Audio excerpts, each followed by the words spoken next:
ठीक है, तो अब बात करते हैं आगे की। और वो बच्चे जिनका रिजल्ट क्लियर नहीं हुआ है, अगर जिन या फिर जो इंटर से फाइनल में आए हैं, जिनका ग्रुप 1 से ग्रुप 2 में आए हैं, उनको अगर कोई गाइडेंस चाहिए, कोई अगर पूछताछ करनी है, कुछ इन्फॉर्मेशन जाननी है, कुछ भी अगर रिजल्ट से रिलेटेड या पढ़ाई से रिलेटेड या कोई भी डाउट मन में किसी प्रकार की शंका शोभा अगर है, तो आप हमसे बात कर सकते हैं, हमारे साथ अपने डाउट को क्लियर कर सकते हैं। कैसे करना है, क्या करना है, क्या होता है, क्या नहीं होता, बहुत से मन में डाउट होते हैं। ऑब्वियसली जिन बच्चों का क्लियर नहीं हुआ तो उनको ज़्यादा डाउट रहे होंगे, और जिनका क्लियर हो गया है ग्रुप 1 से जो ग्रुप 2 में एंटर कर रहे हैं, या जो अब इंटर की पढ़ाई चालू करेंगे पहली बार, तो उन सबके मन में बहुत से अलग अलग प्रकार के डाउट रहते हैं। तो हम क्या करेंगे, हम उनसे बात कर सकते हैं, हम इनफैक्ट आप हमसे बात कर सकते हैं, हम आपसे बात करेंगे, तो आपके मन में जो भी शंकाएं हैं उनको दूर किया जाएगा। ठीक है, तो बिना किसी देरी के आज के लेक्चर को चालू करते हैं। और सबसे पहले एक बार फिर से उन लोगों को बधाई है जिनका रिजल्ट क्लियर हो गया है, चाहे ग्रुप 1 हो, ग्रुप 2 हो, चाहे बोथ ग्रुप हो, इंटर और final, as the case may be. ठीक है, और कोई डाउट हो, बाकी लोग जो भी पूछना चाहते हैं आप हमसे कभी भी बात कर सकते हैं। आप मुझसे पर्सनली बात कर सकते हैं, मैं आपको अपना नंबर दे देता हूं, पर्सनली आप कांटेक्ट कर सकते हैं मुझसे, या आप मुझसे इंस्टा के थ्रू पूछ सकते हो, क्योंकि इंस्टा के थ्रू ज़्यादा जल्दी रिप्लाई मिल जाता है। व्हाट्सएप पे क्या होता है, बहुत सारी चैट्स आती हैं तो कभी कभी ऊपर नीचे हो जाता है। तो आप मुझसे इंस्टा पर जुड़ सकते हैं, ये आप यूजर नेम सर्च करेंगे तो आपको मिल जाएगा वैसे तो। ठीक है, _07 ये है इंस्टा की आईडी। और अगर आप व्हाट्सएप पे जुड़ना चाहें तो आप व्हाट्सएप के थ्रू भी मेरे साथ अपने डाउट को क्लियर कर सकते हैं, ये रहा। ठीक है, तो आप किसी माध्यम से जुड़ सकते हैं। हाँ, अगर डिपेंड करता है, अगर आपको जल्दी रिप्लाई चाहिए तो आप मुझसे यहाँ कांटेक्ट करके बात कर सकते हैं। अगर आप थोड़ा सा सब्र कर सकते हैं और आप मुझसे व्हाट्सएप भी पूछ सकते हैं। आप दोनों जगह रिप्लाई भेज देंगे अपना डाउट तो आपको कहीं ना कहीं जल्दी रिप्लाई मिल जाएगा। रिप्लाई लेकिन जरूर मिलेगा, ये बात की गारंटी हमारी है। ठीक है, तो चलिए अब हम चालू करते हैं। और हमने अपना पिछली क्लास में ऑडिट का लेक्चर जो हम चालू किया था, चैप्टर नंबर 2 चालू किया है हमने अपने लेक्चर में, और हम आज चलेंगे चैप्टर नंबर 2 को आगे बढ़ाएंगे और देखेंगे हमने क्या क्या पढ़ा है। और चलिए शुरू करते हैं। तो खैर चैप्टर 2 की हमने शुरुआत की थी। इसके अंदर हम पढ़ने क्या वाले हैं, हम पढ़ने वाले हैं audit planning, audit strategy and audit programme के बारे में।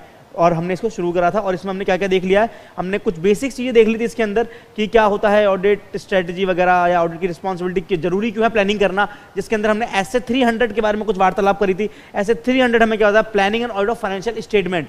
ऐसे और का नाम और नंबर याद रखना जरूरी है, क्योंकि हमने इतने सारे ऐसे पढ़ लिए हैं तो हमारे यहाँ पर एक एक करके ऐसे की संख्या बढ़ती जाएगी और सारे नाम और नंबर हमें याद भी हो जाएंगे एग्जाम तक, ये भी वादा है। ठीक है, तो ऐसे 300 का पूरा नाम क्या है, planning and audit of financial statement. क्योंकि हमें ऑडिट किसका करना होता है, फाइनेंशियल स्टेटमेंट का ही करना होता है, तो प्लानिंग किसकी करनी पड़ेगी, उसी के बारे ऊपर करनी पड़ेगी। तो वो सारी बातें हमने पिछले क्लास में देख ली हैं। अगर आपने नहीं देखा पुराना लेक्चर तो आप देख सकते हैं। प्रतांशु गुड मॉर्निंग, गुड आफ्टरनून।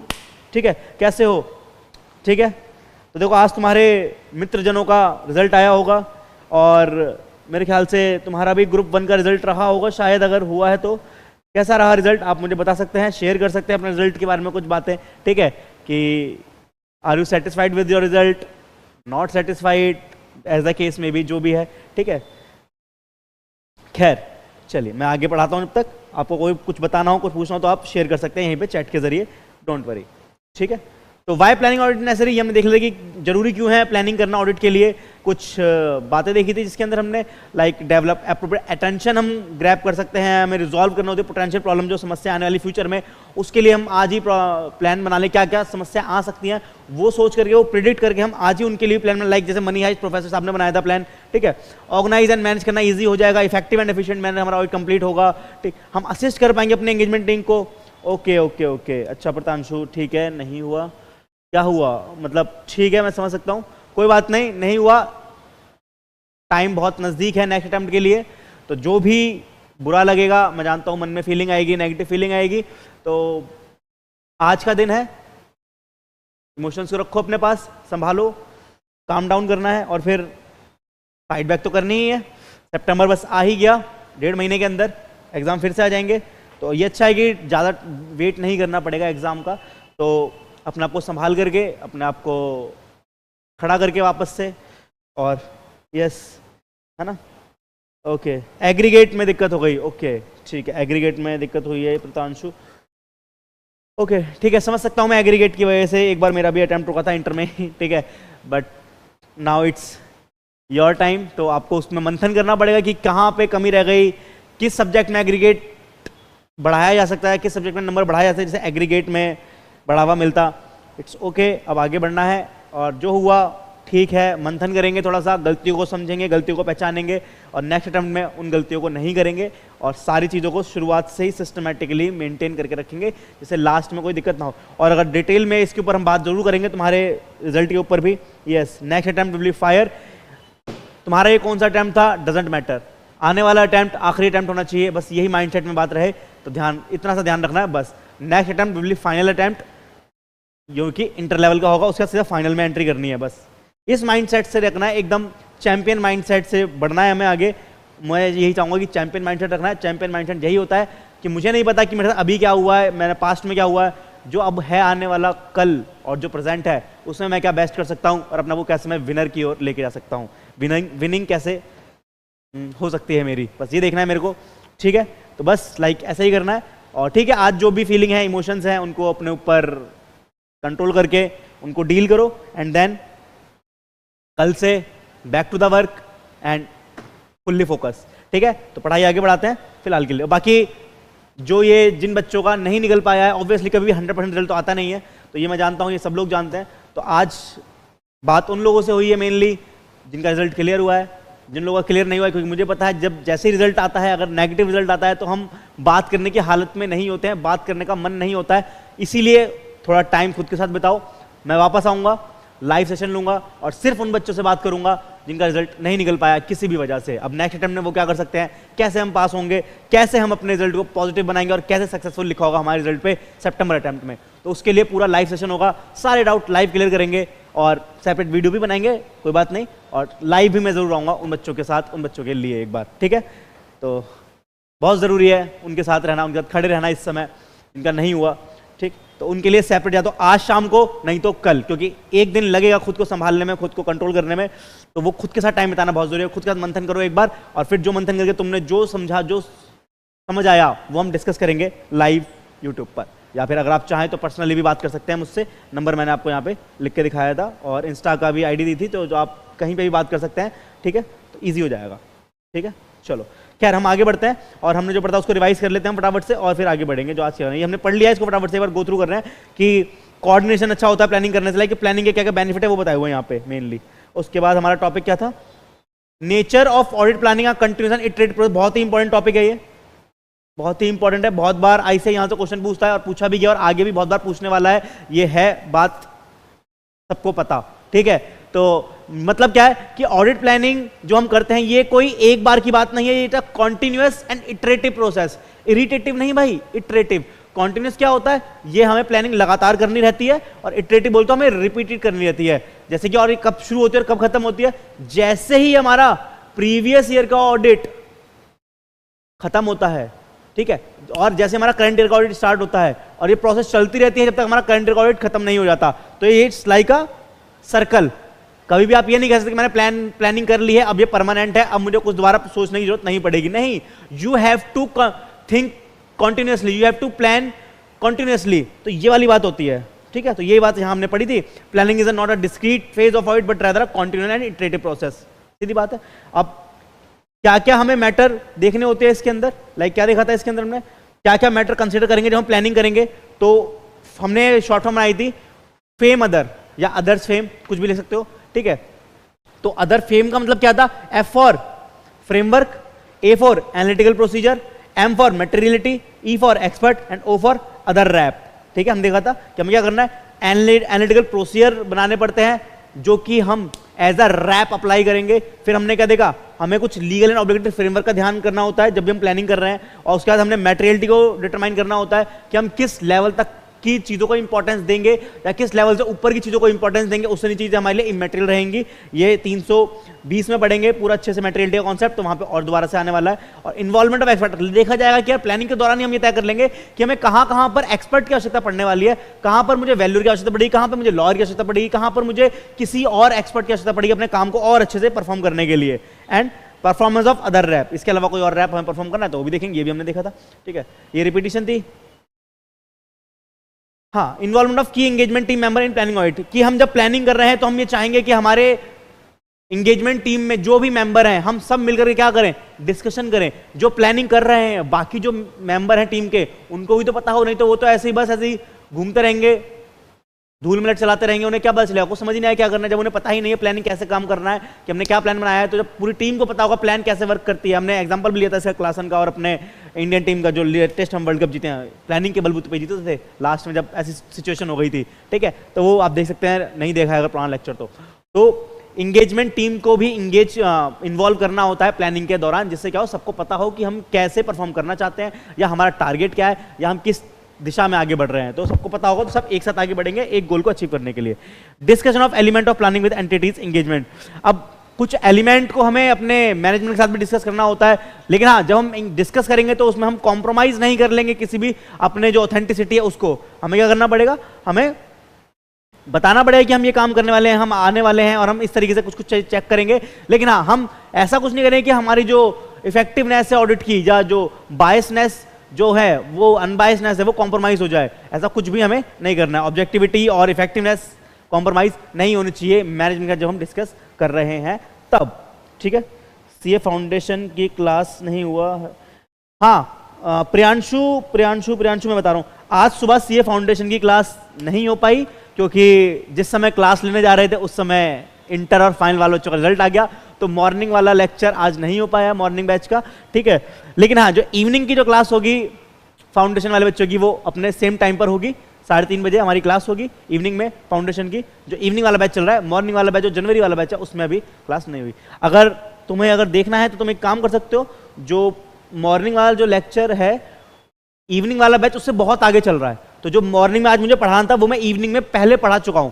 तो आप एक बार अगर देखना चाहें तो आप एक बार इवनिंग वाले बैच की प्लेलिस्ट में जाकर के जिस भी लेक्चर पर आप हैं वो आप वहां से भी पढ़ सकते हैं। ठीक है, ऐसा आपका नुकसान भी नहीं होगा और आपकी पढ़ाई भी हो जाएगी। ठीक है, हालांकि हम कल से वापस बैक टू रहेंगे, रिजल्ट आ गया सेम टाइम पर ही जैसे क्लास चालू करनी थी, इसलिए यार क्लास नहीं ले पाए। ठीक है, क्योंकि रिजल्ट का माहौल, रिजल्ट का पर्व है, रिजल्ट का महोत्सव है, तो लाइक इंटर फाइनल वाले बच्चों के साथ खड़े रहना बहुत जरूरी था उस समय। ठीक है, खैर आ जाओ वापस आते हैं। अब हमें आज यहां से पढ़ना है, आइए हमारा आज का टॉपिक है प्लानिंग प्रोसेस, ये पढ़ना है मुझे मेनली। तो जब हम प्लानिंग करते हैं तो प्लानिंग की प्रोसेस के दौरान हमें कुछ एलिमेंट रखने होते हैं प्लानिंग में, तो कुछ 2 एलिमेंट की हम बात करेंगे। और वो 2 एलिमेंट क्या रहेंगे मेरे, वैसे तो मुझे 2 एक्टिविटी परफॉर्म करनी होती है। कौन कौन सी 2 एक्टिविटी परफॉर्म करनी होती है, एक तो प्रिलिमिनरी एंगेजमेंट एक्टिविटी और एक प्लानिंग एक्टिविटी। जो असली प्लानिंग की एक्टिविटी है वो मेरी यहां पे चालू होगी। ओहो, वो मेरी कहां चालू होगी, वो मेरी पॉइंट नंबर 2 में चालू होगी, वो पॉइंट नंबर 2 में चालू होगी प्लानिंग एक्टिविटी। लेकिन प्लानिंग एक्टिविटी करने से पहले मुझे क्या करना पड़ेगा, मुझे कुछ प्री एंगेजमेंट एक्टिविटीज करनी पड़ेंगी। क्या बोला मैंने, pre engagement activity. Like audit को एक्सेप्ट या एंगेजमेंट करने से पहले मुझे कुछ चीजों के बारे में जान लेना चाहिए, मुझे कुछ एक्टिविटीज परफॉर्म कर लेनी चाहिए, उसके बाद ही मैं क्या करूं, प्लानिंग करूं। प्लानिंग तो मैं तब करूंगा ना जब मुझे पता है कि मुझे इसका ऑडिट करना है, मैं उसके हिसाब से ऑडिट करूंगा, फिर उसको प्लानिंग करूंगा, फिर उसको एग्जीक्यूट करूंगा, आगे चल के इंप्लीमेंट करूंगा उस प्लान को। बट इस काम को करने से पहले भी मेरे को एक काम करना होता है। क्या काम करना होता है, उसे हम बोलते हैं प्री एंगेजमेंट एक्टिविटी या प्रिलिमिनरी एंगेजमेंट एक्टिविटीज। तो इसके अंदर मैं क्या क्या करने वाला हूं वो देख लेता हूं मैं फटाफट से, आइए मेरे साथ। ठीक है, the auditor consider whether relationship with the client should be continued and whether ethical requirement including independence continue to be complied with। तो क्या कहता है ये, यहाँ पे इसके अंदर हम 3 बातें, मैं अभी शॉर्ट नोट भी लिखवा दूं, पहले बुक से पढ़ लो, फिर अभी इसके नोट बना लेंगे। ठीक है, साथ साथ ही, तो बस पहले समझ लो। ठीक है, लिखवाने का काम भी मेरा है, मैं लिखवा दूंगा। तो auditor consider whether the relationship with the client should be continue. Auditor engagement करने से पहले, लाइक आज हमारी इंगेजमेंट हो रही है, इंगेजमेंट मतलब वाली इंगेजमेंट नहीं, इंगेजमेंट मतलब कि हम एक्सेप्ट करने वाले हैं ऑडिट या नहीं करने वाले हैं, वो करने से पहले, वो डिसीजन करने से पहले हम क्या करेंगे, हम ये देखेंगे कि यार हमें इसको कंटिन्यू करना चाहिए नहीं करना चाहिए, क्या हम इसको एक्सेप्ट करेंगे। हमारे पास कोई क्लाइंट आ गया, कहता है सर हमारा ऑडिट कर दो कंपनी का, तो क्या मैं चलो प्लान मेरा बन गया है, आ जाओ हम ऑडिट करने चलते हैं झोला लेके। नहीं, हमें क्या करना पड़ेगा, हमें वो करने से पहले एक काम कर लेना चाहिए, हमें ये सोच लेना चाहिए यार कि इसका हमें ऑडिट करना चाहिए कि नहीं करना चाहिए, क्या मुझे इसका ऑडिट कंटिन्यू करना चाहिए अगर मेरा एग्जिस्टिंग क्लाइंट है या नहीं, मैं पिछले साल से ऑडिट करता आ रहा हूँ, क्या मुझे अब इसको आगे बढ़ाना चाहिए कि नहीं बढ़ाना चाहिए, क्या जो नया क्लाइंट है इसको एक्सेप्ट करना चाहिए कि नहीं करना चाहिए। तो ये मेरे को कंसिडर करना चाहिए। ठीक है, हालांकि ये चीज़ पहले भी पड़ी हुई है ना। और ये देखना चाहिए क्या मेरी एथिकल रिक्वायरमेंट में कंप्लाई कर पाऊंगा या नहीं कर पाऊंगा। एथिकल रिक्वायरमेंट क्या थी, याद करो, 5 चीजें जो पढ़ के आए थे पहले, OCBI वाली जो बात पढ़ी थी हमने, क्या कहता है इसके अंदर, इंडिपेंडेंस, और क्या था, confidentiality, professional competence and due care, integrity, है ना, इंटेग्रिटी, और लास्ट में प्रोफेशनल बिहेवियर। तो 5 चीजें क्या थी, integrity, objectivity, confidentiality, professional competence, due care and professional behaviour, ये 5 चीजें एथिकल रिक्वायरमेंट प्लस इंडिपेंडेंस। कहीं मैं इनका ऑडिट एक्सेप्ट कर लूं, एंगेजमेंट कर लूं इनके साथ, लेकिन कहीं ऐसा तो नहीं कि मेरे पास थ्रेट टू इंडिपेंडेंस है, कि मेरा कोई एंगेजमेंट टीम का ही मेंबर इनके साथ मिला हुआ है, या ये सब चीजें। ठीक है, तो ये इसके अंदर क्या चेक करेंगे हम, 3 चीजें चेक करते हैं ये पता लगाने के लिए कि प्रीलिमिनरी एक्टिविटीज जो हम परफॉर्म करते हैं उसके अंदर 3 बातें देखेंगे। क्या क्या 3 बातें देखेंगे, पहली बात तो देखेंगे हम परफॉर्मिंग करेंगे procedure regarding continuous of the client, क्या हमें कंटिन्यू करना चाहिए या नहीं करना चाहिए, लाइक और ये तुमने पहले पढ़ी हुई है सारी बातें, ऑब्वियसली चैप्टर 1 और चैप्टर 11 के अंदर हमें पढ़ के आए, तो एक काइंड ऑफ रिपीटिशन चीज है यहाँ पर, बट ये बात हमें प्लानिंग से पहले करनी होती है, इसलिए यहाँ पर दिया हुआ है, ऐसा कोई बड़ी बात नहीं है। ठीक है, सेकंड में क्या करेंगे, इवेल्युएट करेंगे कंप्लायंस विद एथिकल रिक्वायरमेंट, क्या हम एथिकल रिक्वायरमेंट को कंप्लाई कर पा रहे हैं या नहीं कर पा रहे हैं, हम इवेल्युएट करेंगे। ये बी पॉइंट जो है वो ज्यादा इंपॉर्टेंट है, ये बी पॉइंट जो है ये ज्यादा इंपॉर्टेंट है, जिसके अंदर हम ये इवेल्युएट करेंगे कि हम जो इंडिपेंडेंस परफॉर्म करते हैं अपनी, जो इंडिपेंडेंस के जरिए मैं ऑडिट करता हूं, जो इंडिपेंडेंस लगा करके मुझे ऑडिट करना होता है, और जो एथिकल रिक्वायरमेंट मेरी 5 हैं, क्या वो कंप्लाई हो रही हैं या नहीं हो रही हैं इस क्लाइंट का ऑडिट एक्सेप्ट करने से, या मैं कहीं बायस तो नहीं हो जाऊंगा, वो सब चीजें मेरे को देखनी होती हैं। ठीक है, तो वो कैसे देखेंगे, अभी पढ़ेंगे जब डिटेल में इसके बारे में, तब वहां देख लेंगे। Establishing an understanding of terms of engagement, ये हमने पढ़ा था एस से 210 के अंदर कि हमें टर्म्स ऑफ एंगेजमेंट लेटर बनानी होती है, कि हम लोग ये डिसाइड कर लें कि कौन कौन सी टर्म्स में हम मिलके आएंगे साथ में, नहीं तो ऐसा हो कि कहीं बाद में डिस्प्यूट हो, कंफ्यूजन हो, स्कोप को लेके, नेचर को लेके, रिस्पॉन्सिबिलिटी को लेकर के मैनेजमेंट या ऑडिटर की, तो सारी बातें हम पहले ही प्रिलिमिनरी एंगेजमेंट एक्टिविटी में तय कर लेंगे। ठीक है, वो देख लेंगे कि ये सब चीजें हार्म तो नहीं हो रही हैं, हैम्पर तो नहीं हो रही हैं, ये सब चीजें हम पहले ही तय कर लेंगे। ओके, तो अब एक एक करके डिटेल में देखते हैं। पहली बात तो ये कि preliminary engagement activities include the following, तो क्या क्या बातें, वो 3 पॉइंट है, तीनों को डिटेल में डिस्कस करना है। देखो कुछ नहीं, कुछ खास नहीं है, बोल बेसिक चीज है, और देखो रीड हो जाएगी अभी 2 मिनट में। ठीक है, तो performing procedure regarding the continuance, हमें प्रोसीजर परफॉर्म करने हैं किसके regarding, continuance of client relationship and audit engagement. भाई प्रोसीजर लगा के पता कर लो कि तुम इस क्लाइंट का ऑडिट एक्सेप्ट करोगे या कंटिन्यू करोगे या नहीं करोगे। वो कैसे, जब मैं कुछ प्रोसीजर लगा लूंगा, कौन से प्रोसीजर लगा लूंगा वो अभी मुझे को बताएगा, 2 मिनट रुक करके सब्र करना पड़ेगा, अभी पढ़ेंगे आगे चल के, है ना, 1 मिनट को बस। Acceptance and continuance of client relationship and audit engagement, अगर देखो पहले वाले पॉइंट में या पहली वाली लाइन में उसने क्या कहा कि मुझे कंटिन्यू करना है, कंटिन्यू किसका होता है, जो चीज पहले से चली आ रही है, लाइक मेरा कोई क्लाइंट पहले से मेरे साथ जुड़ा हुआ है, तो क्या मैं देखूं क्या इस साल या इस बार जब मैं ऑडिट करने जा रहा हूं कहीं मेरी इंडिपेंडेंस हार्म तो नहीं हो जाएगी, कहीं मेरा कोई जो टीम मेंबर है इसके साथ किसी रिश्ते में तो नहीं आ गया है, तो मुझे देखना पड़ेगा कि भाई का ऑडिट करना चाहिए कि नहीं करना चाहिए, कंटिन्यू करना चाहिए या नहीं करना चाहिए। और यहाँ पे दूसरा पॉइंट लिखा है, यहाँ पे इसके बारे में जो बात हो रही है, ये किसके बारे में, कि कोई नया क्लाइंट मेरे पास आया है तो मुझे देखना है कि मैं इसको एक्सेप्ट करूं या ना करूं, ये वाली बात है सिमरन। ठीक है, आ जाओ आगे। अब देखते हैं डिटेल में कि कैसे पता करेंगे कि भाई हमें कंटिन्यू करना है या नहीं करना है, ये सारी बातें आओ देखें। देखें जरा कैसे होता है ये, तो इट शुड बी इंश्योर्ड, तो जो मेन बात है वो यहाँ लिखी है, बट ऊपर का पढ़ के आए थे, चाहो तो पहले ये पढ़ सकते हैं वो पढ़ सकते हैं, कोई दिक्कत वाली बात नहीं, बट हम सीक्वेंसली चल रहे हैं तो सीक्वेंसली ही चलते हैं। It should be insured that appropriate procedure regarding the acceptance and continue, मतलब बोला कि कुछ एप्रोप्रिएट प्रोसीजर लगाने होते हैं, ये चेक करने के लिए आप एक्सेप्ट करें या कंटिन्यू करेंगे क्लाइंट का या नहीं, बस सीधी बात है। देखो followed and conclusion reach in this regard, और फिर कंक्लूजन में पहुंचोगे इसके रिगार्ड में कि आपको करना है कि नहीं करना है, मतलब प्रोसीजर लगा के आपको पता लगा क्या प्रोसीजर लगाना, ये बताया ही नहीं उसने अभी, ये आगे चल के बताएगा, तो ये लाइन तो एकदम बेकार हो गई मेरी, लिखते फुद्दू लाइन है। ठीक है, the firm should obtain information consider necessary in the circumstance before accepting an engagement with a new client when deciding whether to continue an existing engagement and considering the existing new engagement with existing client।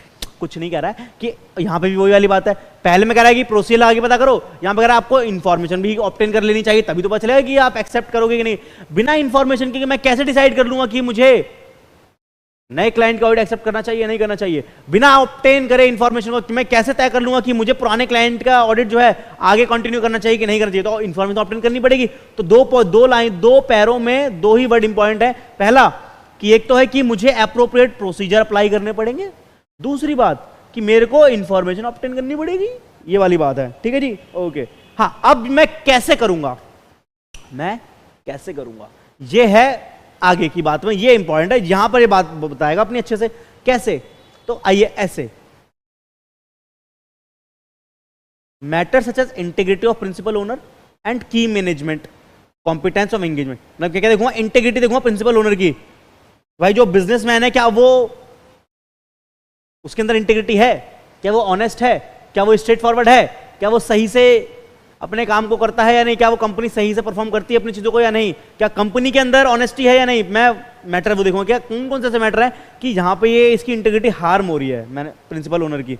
दूसरा, and key management को देखोगे, की management तो मिली हुई नहीं है, की management के मन में कोई चोर तो नहीं है, कहीं ये फ्रॉड करने में तो विश्वास नहीं रखते हैं, कहीं इनका मोटिव फ्रॉड करना तो नहीं है, कहीं ये जानबूझ के गलतियां तो नहीं छोड़ देते हैं। तो ये मेरे को मैटर ऐसे देखने पड़ेंगे, हाँ, तो पता चलेगा ना कि मेरे को एक्सेप्ट करना है कि नहीं करना है, कि मेरे को कंटिन्यू करना है कि नहीं करना है। कॉम्पिटेंस ऑफ एंगेजमेंट इन, और साथ साथ क्या देखेंगे, अपनी एंगेजमेंट की कॉम्पिटेंस भी देखेंगे भाई, कि हमारे पास उतने प्रॉपर रिसोर्स है भी या नहीं, कि मैं ऑडिट कर पाऊंगा या नहीं, ये तो देखना पड़ेगा मेरे को, हाँ देखना पड़ेगा कि मेरा रिसोर्स है या नहीं, क्या मेरी जो एंगेजमेंट टीम के अंदर जो लोग हैं मेरे साथ, क्या वो उस लेवल के कॉम्पिटेंट है कि मैं इस बड़ी कंपनी का अगर ऑडिट तो कर पाऊंगा या नहीं कर पाऊंगा, तो वो भी वाली बात है। To perform the audit engagement and implication of matter that have arise during current and previous audit, और कौन कौन से ऐसे इंप्लीकेशंस हैं जो प्रीवियस ऑडिट या करंट ऑडिट में मेरे को देखने को मिले हैं, नीड टू बी, ये सब मैं क्या करूंगा, कंसिडर करूंगा एक्सेप्ट या कंटिन्यू करने से पहले। तो ये थर्ड पैरा जो था ये थोड़ा रेलिवेंट रहा, इसने मेरे को थोड़ा ज्ञान दिया कि मैं कैसे चेक कर सकता हूं, कि मैं क्या चेक करूं, पहले तो इंटीग्रिटी चेक करूंगा प्रिंसिपल ओनर की और की मैनेजमेंट की, उनको ही नहीं देखूं, मैं अपने आप को भी देखूं कि भाई मेरी एंगेजमेंट टीम में कुछ ऐसे लोग हैं, क्या उनकी कॉम्पिटेंस है, क्या मेरे पास प्रॉपर रिसोर्स है, ऑडिट करने के लिए मैं जा रहा हूं तो टीम लेकर के अपनी, कि मेरी टीम में वो लोग हैं भी या नहीं, वरना मैं ऑडिट करूंगा कैसे दोस्त, ये चीज मेरे को देखना है, ये कंसीडर करना है कब, प्री एंगेजमेंट एक्टिविटी के दौरान, ध्यान रहे, ठीक है। बी पॉइंट इंपॉर्टेंट है, बी पॉइंट पे आते हैं, ठीक है, हाँ। और मतलब चलो एक छोटी सी बात और देख लो कि ये सब करने का initial, in case of initial, अगर आपके लिए कोई कंपनी का ऑडिट पहली बार है, जैसे मानो आपको टाटा कंपनी का ऑडिट मिला, ठीक है, टाटा कंपनी का ऑडिट मिला, आपको पहली बार मिला है, बट ये आपका मान लो 23-24 में आप इसको ऑडिट करने के लिए गए, अब टाटा कंपनी ने आपको अपॉइंट कर लिया, तो तुम्हारे लिए तो ये टाटा कंपनी का ऑडिट पहली बार है ना, बट क्या टाटा कंपनी का 22-23 में ऑडिट नहीं हुआ होगा क्या, कंपनी तो पुरानी है, क्या 21-22 में ऑडिट नहीं हुआ होगा क्या, हाँ, टाटा कंपनी तो पहले से ऑडिट करवा रही है, तुम्हारे लिए नया है, बट टाटा तो पहले से ऑडिट करवा रही है, मतलब कि कोई और तुमसे पहले इस कंपनी ऑडिट करके जा चुका है, तुम तो आगे के बैट्समैन हो, ओपनिंग तो कोई और करके गया है ना, ऐसी बात है, तो तुम्हें देखना है कि तुमसे पहले कौन आया था बैटिंग करने, तो उससे पूछोगे ना कि भाई पिच कैसी खेल रही है, तुम आउट कैसे हो गए, तुम क्यों गए, तो वो डिस्कशन, वो कम्युनिकेशन मेरे को करना पड़ेगा प्रीवियस ऑडिटर से, तो ये वाली बात लिखी है, ठीक है। ऐसा देखा होगा तुम्हें क्रिकेट मैच में,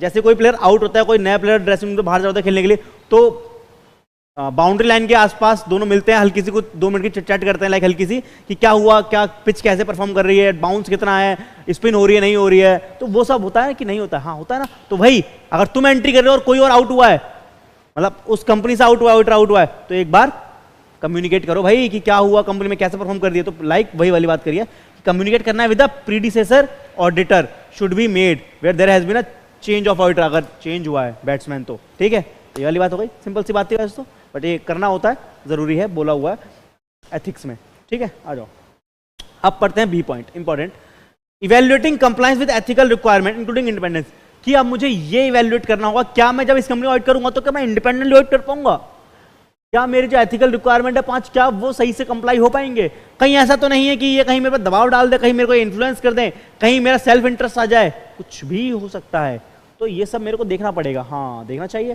तो भाई मेरे को इवेल्युएट करना पड़ेगा पहले ही, है ना। तो भाई आओ देखो कैसे करना है, बताया हुआ है, ये अच्छा पॉइंट है।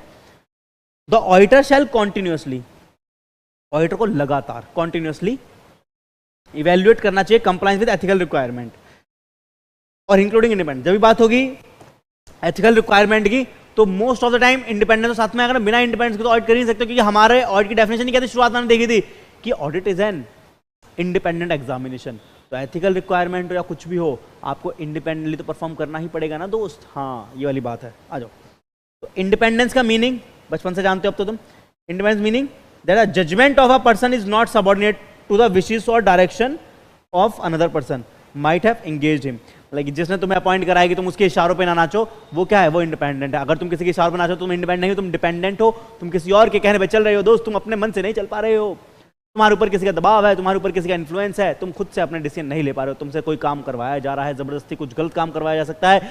तुम ऑडिटर बन के गए हो, लेकिन तुमने सोचा कि अरे मुझे तो पैसा मिल रहा है तो चलो इनके लिए मैं कुछ अच्छा काम कर देता हूँ, इन्होंने ऐसा कहा है ऐसा कर दो 5 लाख रुपए मिल जाएंगे, तो दिक्कत हो जाएगी, तुम इंडिपेंडेंट नहीं कहलाओगे, है ना। हमने पढ़ा हुआ है इंडिपेंडेंट को बहुत घोट घोट के चैप्टर 11 में। आ जाओ। Throughout the audit engagement, the engagement partner, throughout the audit engagement, मतलब जब तक ऑडिट एंगेजमेंट चलेगा, the engagement partner shall remain alert, हमारा एंगेजमेंट पार्टनर क्या रहेगा, अलर्ट रहेगा, बिल्कुल। थ्रू कैसे, observation and making inquiry as necessary. हम देखा कि लाइक प्रोफेशनल स्केप्टिसिज्म वर्ड देखा था कि जो ऑडिटर है वो कैसा रहेगा, अलर्ट रहेगा, क्वेश्चनिंग माइंड रहेगा, वो चीजें तो ऑब्जर्व करेगा, इंक्वायरी करेगा जहां जरूरत लगी, for evidence of non compliance with relevant ethical requirement by member of the engagement team. और क्या करेगा, एविडेंस कलेक्ट करेगा, एविडेंस लेगा कि आपने नॉन कंप्लाई क्यों करा है किस चीज को, एंगेजमेंट टीम के अगर एंगेजमेंट टीम का कोई मेंबर अगर एथिकल रिक्वायरमेंट को कंप्लाई नहीं कर पा रहा है तो। If matter come to the engagement partner, अगर ऐसा कोई मैटर एंगेजमेंट पार्टनर के अटेंशन में आता है that indicate that member of the engagement team have not complied with relevant ethical requirement, the engagement partner shall determine the appropriate action. अगर हमें लग रहा है कि हमारा एंगेजमेंट टीम के अंदर, हमारी एंगेजमेंट टीम के अंदर कोई ऐसा इंसान है, कोई ऐसा आर्टिकल है, कोई ऐसा सीए है या कोई भी ऐसा मेंबर है जो इंडिपेंडेंटली काम नहीं कर पा रहा है। मानो कि मैं एबीसी कंपनी ऑडिट करने जा रहा हूं और मेरे पास 5 लोगों की टीम है, हम 5-6 लोग जा रहे हैं ऑडिट करने वाले, उसमें से एक बंदा ऐसा है जो इंडिपेंडेंट नहीं है, उसका हो सकता है कोई रिलेशन हो एबीसी कंपनी से, हो सकता है उसका कुछ इंटरेस्ट हो एबीसी कंपनी में, तो वो तो इंडिपेंडेंटली काम नहीं कर पाएगा। उसकी तो क्या होगा, वो एथिकल रिक्वायरमेंट कंप्लाई कर पाएगा, नहीं कर पाएगा, क्योंकि उसका क्या है, मन जुड़ गया है उस कंपनी से। तो ऐसे इंसान के लिए हमें क्या करना पड़ेगा, एप्रोप्रिएट एक्शन लेना पड़ेगा। अब एक्शन का ये मतलब नहीं है कि हम उसको गोली मार देंगे, नहीं, उसका ये मतलब है कि हम क्या करेंगे, हम उसे एंगेजमेंट टीम का मेंबर ही नहीं बनाएंगे, उसको हटा देंगे, उससे किसी और को ले आएंगे। तो ये वाली बात होती है यहाँ पे, ठीक है, कि हम उसको इंक्लूड ही नहीं करेंगे उस कंपनी के ऑडिट में, जा भाई तू कहीं और चल, तू हमारे साथ, ठीक है, तो उसको कंसिडर ही नहीं करना। तो वो होता है एप्रोप्रिएट एक्शन, अगर ऐसा लग रहा है तो ये वाली बात है। यहाँ पे मैं सीधे बताऊँ कि क्या बात होगी कि यहाँ पर हमें देखना होता है कि अगर कोई कंप्लाइमेंट नहीं कर पा रहे हैं, कोई एथिकल रिक्वायरमेंट कंप्लाई नहीं हो पा रही है, तो देखना पड़ेगा कि हम कौन कौन से ऐसे मेजर हैं जो कि हम परफॉर्म कर सकते हैं उस इंडिपेंडेंस को खत्म करने, इंडिपेंडेंस को बचाए रखने के लिए सेफगार्ड कौन कौन से अप्लाई कर सकते हैं। और अगर सेफगार्ड अप्लाई करने के बाद भी हम नहीं कर पा रहे हैं इंडिपेंडेंटली परफॉर्म अपना ऑडिट, तो क्या करेंगे, फिर हम कहेंगे विड्रॉ, सॉरी हम आपका ऑडिट नहीं कर सकते। तो ये वाली बात हमें ध्यान रखनी होती है, ठीक है। चलो, the engagement partner shall form a conclusion on compliance with independence requirement that applies to audit engagement, ठीक है। हाँ, तो एंगेजमेंट पार्टनर क्या करेगा, कंक्लूजन फॉर्म करेगा कंप्लायंस के ऊपर, क्या independent requirement apply to the audit engagement की, ऑडिट एंगेजमेंट में कौन कौन सी इंडिपेंडेंट रिक्वायरमेंट अप्लाई होती हैं। इन डूइंग सो, हाँ, ये करते समय या ये करने के दौरान एंगेजमेंट पार्टनर शैल कैसे करेगा, अब उसे कैसे पता चलेगा कि कोई इंसान उसकी जो टीम में है वो इंडिपेंडेंट नहीं है, उसको एथिकल कंप्लायमेंट नहीं कर पा रहा, वो एथिकली रिक्वायरमेंट फॉलो नहीं कर पा रहा जो बनाई गई हैं, तो कैसे पता चलेगा मेरे एंगेजमेंट पार्टनर को। वो ये 3 काम कर सकता है, ये पता करने के लिए बहुत ही अच्छा क्वेश्चन बन सकता है यहां से एग्जाम का कि how engagement partner shall identify that any of the engagement team member is bias और नॉट फुलफिलिंग द इंडिपेंडेंस या एथिकल रिक्वायरमेंट। तो how engagement partner identify this, तो ये इन 3 पॉइंट के जरिए हमारा एंगेजमेंट पार्टनर ये पहचान सकता है। कैसे कैसे पहचानेंगे, सोचो कल को ही अगर तुम एंगेजमेंट पार्टनर बन जाओ, तुम्हें पूरी रिस्पॉन्सिबिलिटी मिल जाए, तो तुम क्या करोगे, सबसे पहला काम करोगे, ऑब्टेन करोगे रेलिवेंट इंफॉर्मेशन, किससे, ये इंपॉर्टेंट वर्ड है, किससे, फ्रॉम द फर्म। फर्म के पास ही चले जाओगे भाई घूमते हुए, अरे फर्म ये बताओ क्या हमारे ऑफिस में से या हमारे फर्म में से कोई ऐसा, फर्म मतलब ऑफ द फर्म, जहां तुम करने जा रहे हो अपना ऑडिट एंगेजमेंट, तुम पूछोगे कि यार बताओ क्या हमारे में कोई ऐसा बंदा है क्या जो जिसका कोई रिलेशन हो तुमसे, ऐसा कोई रिलेशन हो जिस कंपनी हम ऑडिट करने जा रहे हैं वहां से। तो to identify and evaluate circumstances and relationship that create threat to independence, तो हम फर्म से ही ऑब्टेन कर लेंगे इंफॉर्मेशन कि कोई ऐसा इंसान है जिसकी इंडिपेंडेंस पे खतरा है, तो वहीं से हम फर्म से ही ऑब्टेन करेंगे। फर्म ये देखते हैं, आओ देखें जरा, देखें जरा कि कोई है क्या इनमें से ऐसा जिसकी इंडिपेंडेंस प्रभावित हो रही है, थ्रेट है इसकी इंडिपेंडेंस पे, ठीक है, पहला काम तो फर्म से देख सकते हैं। दूसरा, इवेल्युएट करेंगे इंफॉर्मेशन ऑन आइडेंटिफाई ब्रीचेस। हम ये देखेंगे कि भाई जो ब्रीचेस हमने आइडेंटिफाई करें, ब्रीचेस मतलब क्या होता है, तोड़ना, क्या मतलब होता है, उल्लंघन, तोड़ना होता है ना, ब्रीच ऑफ कॉन्ट्रैक्ट, तो वही चीज है। तो ऐसी एथिकल रिक्वायरमेंट जो फुलफिल नहीं कर रहा है कोई इंसान, तो देखो of the firms independence policy and procedure, क्योंकि फर्म की भी कुछ पॉलिसी एंड प्रोसीजर होंगे इंडिपेंडेंट को फॉलो करने के लिए। हमने देखा था कि अगर क्वालिटी मेंटेन रखनी है तो SQC1 और ऐसे 220 ने सिखाया है मेरे को कि फर्म को अपने अंदर भी, मतलब अपने फर्म के अंदर भी हमें क्या करना पड़ेगा कि हमें कुछ पॉलिसीज बना लेनी चाहिए जिसके जरिए क्या हो, हम क्वालिटी वाइज काम कर सके, हमारी इंडिपेंडेंट एकदम बढ़िया करके रहे। तो ये चीजें होनी चाहिए। हाँ, तो क्या उन पॉलिसी या प्रोसीजर में से किसी ने किसी पॉलिसी को तोड़ा है, किसी पॉलिसी का उल्लंघन करा है? अगर ऐसा कुछ है तो आइडेंटिफाई करो कौन कौन सी पॉलिसीज या कौन कौन से प्रोसीजर ऐसे उल्लंघन हुए हैं, कौन कौन सी पॉलिसीज को तोड़ा गया है, कौन कौन से रूल तोड़े गए हैं, किसने तोड़े हैं, तो पता चल जाएगा भाई ये तोड़ रहा है रूल, क्यों तोड़ रहा है, कुछ तो घपला नहीं है कहीं, तो ये पता करने के लिए, ठीक है। Determine whether they create a threat to independence for audit engagement, ठीक है, वो ऑडिट एंगेजमेंट पे थ्रेट क्रिएट कर रहे हैं या नहीं। And last, take corrective action या take appropriate action to eliminate such threat और reduce them to an acceptably level by applying safeguard. Obviously पहले क्या करा हमने, इंफॉर्मेशन ऑब्टेन करी, क्या करी हमने, इंफॉर्मेशन ऑब्टेन करी फर्म से, फिर हमने क्या करा, इवेल्युएट करा कि कहीं ब्रीच तो नहीं हुआ कोई पॉलिसी या प्रोसीजर का, और फिर सब कुछ इंफॉर्मेशन अगर हमारे पास आ गई है, फिर हम देखेंगे यार कि हम क्या सेफगार्ड्स ले सकते हैं इस थ्रेट टू इंडिपेंडेंस को हटाने के लिए, ठीक, या कम करने के लिए। और इफ कंसीडर्ड अप्रोप्रिएट, अगर हम सेफगार्ड नहीं ले पा रहे, अगर हमें लग रहा है कि यार नहीं हम इंडिपेंडेंट रह करके काम नहीं कर पाएंगे, तो फिर क्या करो, विड्रॉ कर लो ऑडिट एंगेजमेंट, सीधी बात है, ठीक है। Where withdraw is permitted by law, ये तो हर जगह ही आएगा। Shall promptly report that by inability to resolve the matter for appropriate action, ठीक है। और बता देंगे अपने उसको मैनेजमेंट को कि भाई इनके पास shall promptly report to the firm, firm को बताएगा कि भाई हमने ये करेक्टिव एक्शन लिया है या अप्रोप्रिएट एक्शन लिया है इस थ्रेट को दूर करने के लिए। तो बस सीधी बात थी। Beside consideration for client continuous and compliance with the ethical requirement, pre engagement activity also include establishing and understanding of terms of engagement. और सी पॉइंट में देखा था कि हमें क्या करना होता है, टर्म्स ऑफ एंगेजमेंट हमें एस्टेब्लिश करनी होती है। इसके अंदर हम क्या बात करते हैं, हम स्कोप की बात करते हैं, हम नेचर की बात करते हैं, हम रिस्पॉन्सिबिलिटी की बात करते हैं मैनेजमेंट की और ऑडिटर की, और क्या बात करते हैं, हम रिपोर्ट की बात करते हैं कि हम कैसे रिपोर्ट देंगे, उसका एक रेफरेंस देते हैं एंगेजमेंट लेटर में। हमने देखा था कंटेंट ऐसे 210 के अंदर, तो वही वाली बात है। तो इससे क्या होगा कि फ्यूचर में अगर किसी को कंफ्यूजन ना रहे और कोई डिस्प्यूट आए भी तो हमें ये पता रहेगा भाई ये देखो यहाँ सब लिखा हुआ है, दिक्कत नहीं होनी चाहिए। तो ये सारी बातें पहले ही हम लिख लेते हैं। तो ऐसे दोस्तों में देखा ही था हमने, देखो it is in the interest of both the entity and the auditor. तो ये दोनों के फायदे का सौदा है, एंटिटी के भी और ऑडिटर के भी, कि भाई द ऑडिटर सेंड, एमसीक्यू का पॉइंट ये बन सकता है कि ये एंगेजमेंट लेटर या टर्म्स ऑफ एंगेजमेंट कौन भेजता है, auditor sends the audit engagement letter before the commencement of audit to help avoid misunderstanding। तो ऑडिटर ही भेजेगा एंगेजमेंट लेटर फ्यूचर में होने वाली जो मिसअंडरस्टैंडिंग उससे बचने के लिए, उसे अवॉइड करने के लिए। ऑप्शन में आ सकता है मैनेजमेंट, TCWG और ऑडिटर तो हो गई होगा ऑब्वियसली, ठीक है। या ऑप्शन डी कुछ बता कि ईदर ऑफ द अबव, कोई भी कर सकता है। नहीं, क्या लिखा है यहाँ पे, ऑडिटर सेंड करेगा। कौन करेगा, ऑडिटर सेंड करेगा, ध्यान रहे, ठीक है। With respect to audit it ensure that there is no confusion with client regarding the terms of engagement, कि भाई जो भी एंगेजमेंट की टर्म्स हैं उसके बीच में कोई भी कंफ्यूजन ना रहे। आओ इसके लिए एक शॉर्ट नोट बना लेते हैं, फटाफट से लिख लेते हैं, ठीक है।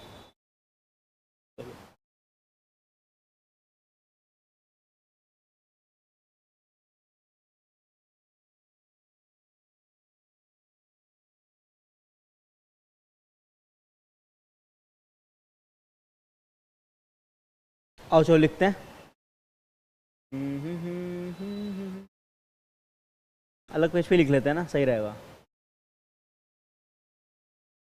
यहीं लिख लेते हैं। आओ भाई मैं लिखवा देता हूँ। क्या पढ़ रहे हैं हम, प्लानिंग प्रोसेस पढ़ रहे हैं, जिसके अंदर हमने पढ़ा एलिमेंट ऑफ प्लानिंग।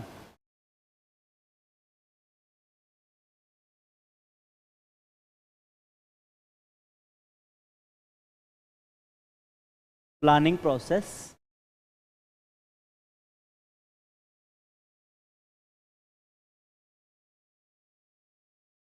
क्या पढ़ रहे हैं इसके अंदर? Elements of planning.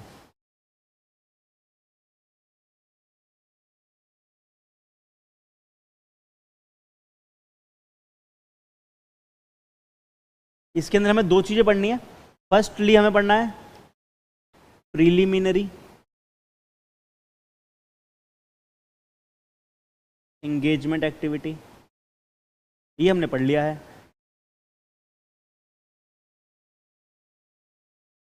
And second में हमें क्या पढ़ना है? Planning activities.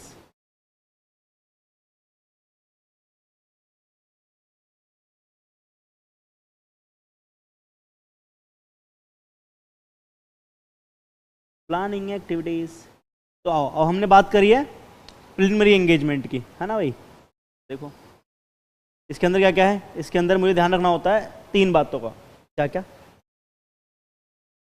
हम पढ़ रहे हैं?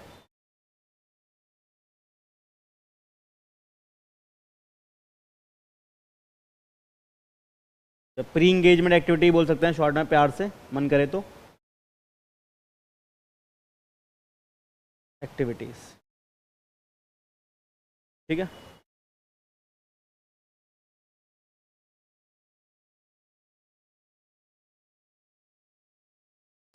पहला पॉइंट क्या था इसका? क्या करना होता है हमें? फर्स्टली क्या करना होता है इसके अंदर? परफॉर्मिंग, ये पॉइंट था ना,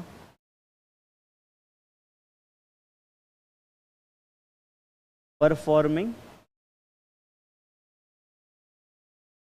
प्रोसीजर्स रिगार्डिंग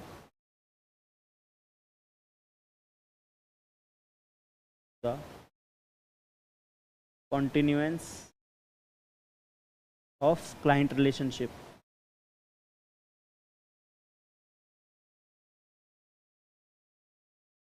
ठीक है। इसके अंदर दो बातें थी, एक का 1 कर लो और एक का 2 कर लो। ठीक है। दूसरा क्या था? Acceptance and continuance.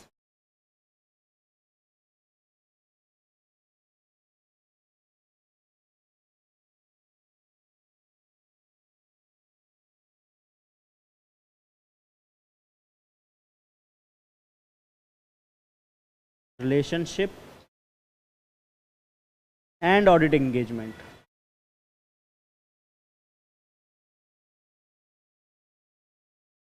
ओके। फिर बी पॉइंट में क्या था भाई?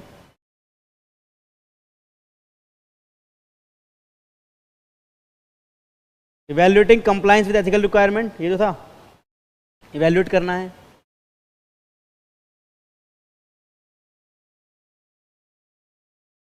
कंप्लायंस विद एथिकल रिक्वायरमेंट,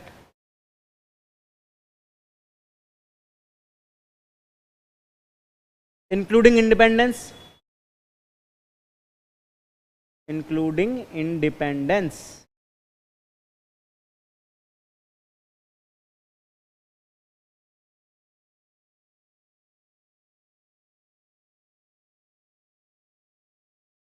ठीक है।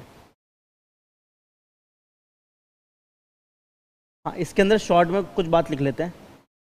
इसमें क्या करना होता है ऑडिटर को? ऑडिटर को नहीं, एंगेजमेंट पार्टनर को करना होता है वैसे तो, है ना? क्या करना होता है? Through out the audit engagement, through out the audit engagement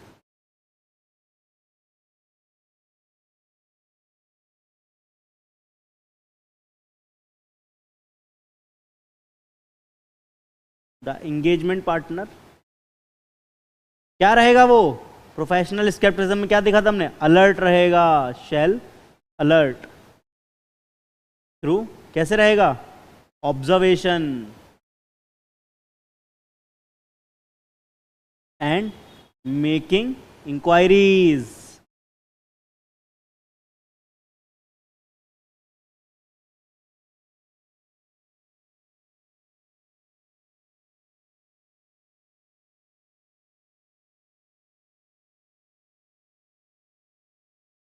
for evidence of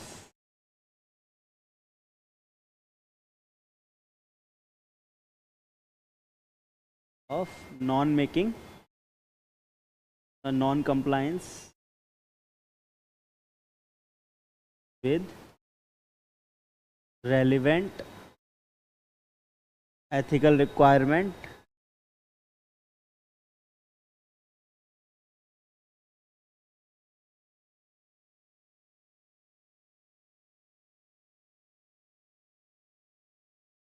by members of the engagement team। ठीक है, बस।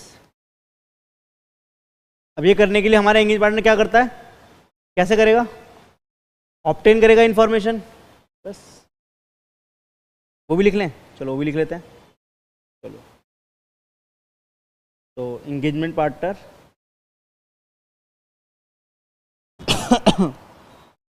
चल क्या करेगा, पहला काम ऑब्टेन करेगा इंफॉर्मेशन,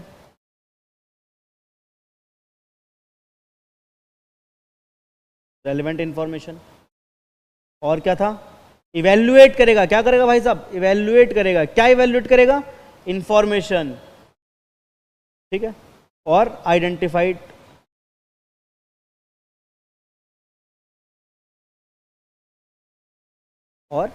आइडेंटिफाइड ब्रीचेस, बीचेस नहीं भाई, ब्रीचेस, हाँ ब्रीचेस, ब्रीच ऑफ कॉन्ट्रैक्ट वाला, ठीक है, ब्रीचेस।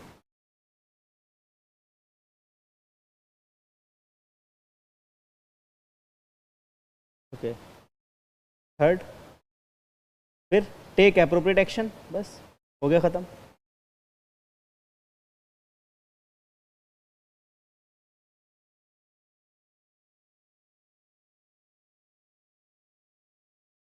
टू एलिमिनेट, मेरे साथ लिख लोगे तो बहुत फायदे में रहोगे।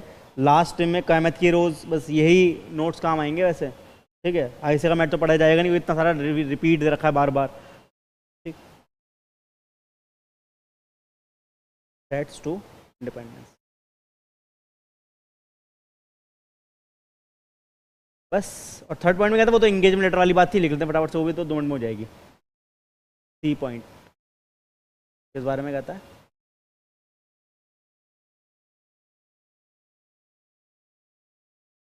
establishing an understanding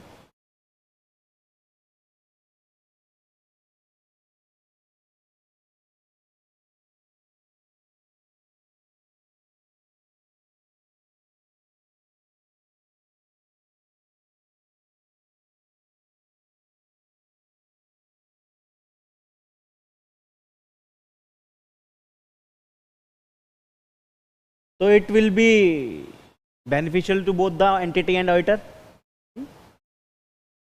It is in the interest of both the entity and auditor that, कौन भेजता है, ऑडिटर भेजता है, that auditor sends the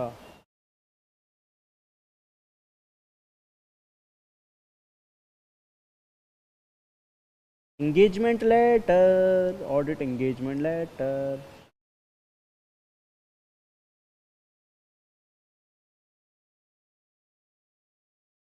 before the commencement of engagement.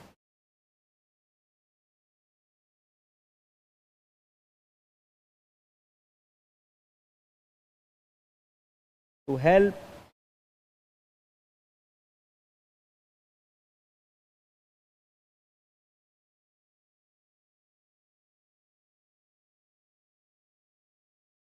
avoid any misunderstanding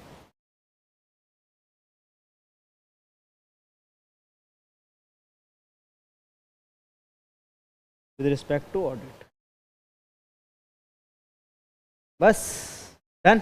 चलो बैक टू द मैट, ये वाली बात मेरी हो जाती है ख़त्म यहाँ पे, वेरी गुड, ओके। चलो जहीरा सर, वाचिंग पे ध्यान मत देना, आप सुपर पढ़ाते हो। थैंक यू बेटा, thank you Zahira, okay. Yes, मैं नहीं देता ध्यान, ठीक है। कल भी ऐसे एक कमेंट आया था जिसपे उसने यही कहा था कि इतने कम वॉचिंग है तो क्यों लाइव कर रहे हो? मैंने कुछ कहा ही नहीं उसको, क्योंकि मैं उस पर ध्यान नहीं दे रहा, सीधी बात, ठीक है। थिंक पॉजिटिव, बी पॉजिटिव, सी पॉजिटिव, तो पॉजिटिव विल हैपन, ठीक है। और मुझे पता अभी यार रिजल्ट का डे है और बच्चे वैसे भी जो नहीं कि सेम टाइम पे सब फ्री हो, नॉर्मली अपने कन्वीनियंट पे अपने हिसाब पे देख लेंगे सब, ठीक है। क्योंकि उसके बाद तो मैं देखता ही हूँ कि लोग देख रहे हैं, एटलीस्ट अगर 100 बच्चे भी देख पा रहे हैं बाद में और एक ही दिन के अंदर, तो मुझे लगता है कि ठीक है। डेली 100 बच्चे पढ़ रहे हैं ना, तो कम थोड़ी होता है डेली 100 बच्चे पढ़ाना। Okay, yes Jay Heera, thank you very much. Rishu, कल सीए फाउंडेशन मॉर्निंग बैच का अकाउंट्स होगा या इकोनॉमिक्स? अच्छा ऋषु भाई, कल आज ही कोई क्लास थी वैसे मॉर्निंग वालों की? कल अकाउंट्स की ही क्लास होगी, मतलब जो शेड्यूल है शेड्यूल वाइज ही रहेगी क्लास। शेड्यूल में क्या होता है हमारा, आज टीटीएस है तो टीटीएस में इको की क्लास होती है, एमडब्ल्यूएफ में अकाउंट्स की क्लास होती है, तो वो शेड्यूल फिक्स है। एमडब्ल्यूएफ में अकाउंट्स की क्लास, टीटीएस में इको की क्लास, वो फिक्स रहेगा। आज नहीं हो पाई रिजल्ट की वजह से, क्योंकि मैं रिजल्ट वाले बच्चों के साथ समय बिताना था, ठीक है, और इसीलिए डोंट वरी। वापस बैक टू द टॉपिक, चलो आ जाओ जी, आ जाओ जी, आ जाओ, आ जाओ। नोट्स कहाँ गए यार? ये वाले थे शायद, हाँ यही तो है। ओके, इतना हमने पढ़ लिया, चलो बैक टू द टॉपिक, ठीक है, आ जाइए। तो अब आती है मेन बात, प्लानिंग एक्टिविटीज। प्लानिंग एक्टिविटी में मुझे 2 काम करने हैं। क्या करना है? प्लानिंग एक्टिविटी में मेरे को 2 काम करने हैं, ओके, और दोनों ही इंपॉर्टेंट है, और यही मेरा 60% ज्यादा चैप्टर है। अगर यही मैं समझ गया ना अच्छे से, तो मेरा ये चैप्टर नंबर 2 60% ज्यादा खत्म हो जाता है, मजा आ जाता है फिर। तो बस इसी पे फोकस करना है, असली चैप्टर यही है और वेटेज के हिसाब से भी यही है, ठीक है। ओके, यस, चलो चलो,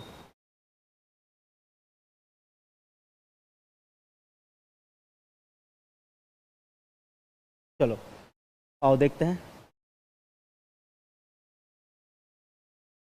अच्छा, मैं एक चीज़ और कहूँगा कि अगर कोई बच्चा व्हाट्सएप पे मुझे कोई डाउट पूछता है और कुछ भी क्वेश्चन पूछता है किसी भी चीज़ से रिलेटेड, लाइक जैसे कि कोर्स से रिलेटेड या कुछ और डाउट है पढ़ाई से रिलेटेड, तो एक बार अपना नाम मेंशन कर दिया करोगे यार। नाम मेंशन कर दो कि sir my name is this, या आई एम जो भी नाम है XYZ, और फिर अपना डाउट लिखोगे तो मुझे पता रहेगा कि मैं किससे बात कर रहा हूँ। एक बार मेरा नाम पता रहेगा तो मुझे याद रहता है, ठीक है।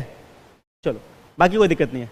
नाम के साथ अगर सिटी मेंशन कर दो तो और अच्छा है, तो ये रहेगा कि हाँ ठीक है, मुझे पता रहेगा कि मैं कहाँ किन बच्चों तक पहुँच पा रहा हूँ और किन बच्चों तक, किस सिटीज़ तक मैं बच्चों को टैकल कर पा रहा हूँ और किन किन बच्चों के साथ मेरा कनेक्शन बनता रहा है। अगर नाम पता चलता है और सिटी पता चल जाती है तो रहता है कि हाँ ठीक है, कभी वहाँ जाना होगा तो आपसे जरूर मुलाकात होगी ना फिर, इसलिए आपको स्पेशली बुलाया जाएगा वहाँ पे, ठीक है। खैर, टॉपिक पर आता है planning activities, establishing the overall audit strategy.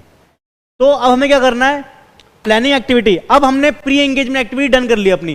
Pre engagement activity के अंदर मैंने 3 काम करे। 3 काम कौन कौन से करे? पहले मैंने प्रोसीजर परफॉर्म करे regarding continuous and acceptance of client, ठीक है, जो भी मैंने करना था वो मैं कर चुका। सेकंड मैंने क्या करा? मैंने करा इवेल्युएट करा कंप्लायंस को, कि भाई मैं कंप्लायंस या इंडिपेंडेंस या एथिकल रिक्वायरमेंट जो कि कंप्लायंस थी उनको मैं कंप्लाई कर पा रहा हूँ या मेरी टीम के लोग कर पा रहे हैं या नहीं कर पा रहे। कोई ऐसा नहीं जो बिक गया हो, जो इंडिपेंडेंट ना बचा हो आज के दिन। फिर थर्ड में मैंने कहा इस्टेब्लिशिंग एंड अंडरस्टैंडिंग, जो एंगेजमेंट लेटर की बात थी मैंने कर लिया। ये मैंने करा एंगेजमेंट एक्टिविटी से पहले। अब हमने चलो ये सारी बॉक्स टिक हो गए, हमने ये टिक बॉक्स कर लिया अपना। अब आगे चलते हैं प्लानिंग एक्टिविटीज के दौरान। सबसे पहले यहाँ मैं 2 काम करूंगा इस एक्टिविटी के अंदर। पहला काम मेरे को क्या करना होता है? Establishing overall audit strategy and second develop the audit plan.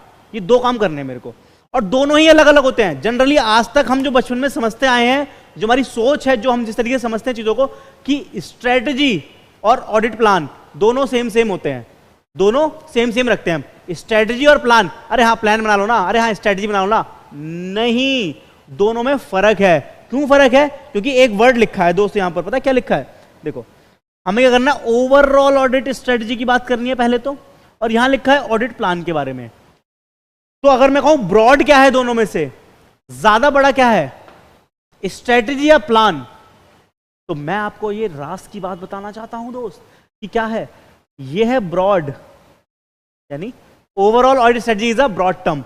Example के लिए समझ लेते हैं, जैसे कि अब आज जैसे कि रिजल्ट आया, अब इंटर वाले बच्चे मान लो किसी का ग्रुप 1 क्लियर हो गया, तो जिनका ग्रुप 1 क्लियर हो गया अब वो ग्रुप 2 के बारे में सोचेंगे। तो अब देखें कि मेरे पास कितना टाइम है, या जो बच्चे फाउंडेशन क्रैक करके इंटर की पढ़ाई चालू करते हैं, तुम खुद सोचो अपने दिमाग में कि जब तुमने इंटर की पढ़ाई चालू करी थी फाउंडेशन क्लियर करने के बाद, उससे पहले तुमने क्या करा था? डायरेक्ट पढ़ने बैठ गए थे क्या? नहीं, तुमने एक बहुत बड़ा काम करा था, तुमने एक ओवरऑल स्ट्रेटेजी बनाई थी। उसके अंदर क्या क्या कंसिडर किया था? पहले बनती है स्ट्रेटजी, फिर बनता है प्लान।